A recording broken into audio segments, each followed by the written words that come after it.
Morning, Adrian at Engine Carbon Clean. Got a VW Golf 1.4 petrol. It's a 2010 model, 72,000 on the clock. Now the owner has had recent issues with misfires. He's already had a spark plug changed and a coil pack changed on the advice of a garage, I assume he took it to. What we've really found out, I suspect, is it's running okay now. What we found out really is that it's down to potentially a fuel additive. There was a fuel additive that had been put in it at the time, and for that tank of fuel, it was misbehaving. That fuel additive looks like it's slung a load of rubbish straight through out of the fuel tank, through the injectors, and it's made the car misbehave. Not knowing any different, the owners obviously got this looked at, had a couple of bits replaced. The car's back to normal now, it's not misfiring.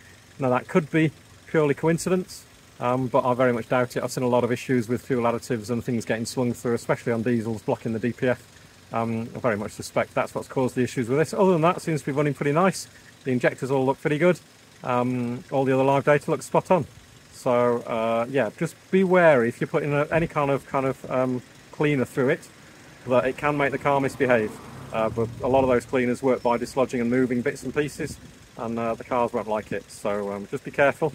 But this is running back to its best now, hopefully, with the engine clean on it, back nice and smooth and quiet, get the economy back up and the emissions down.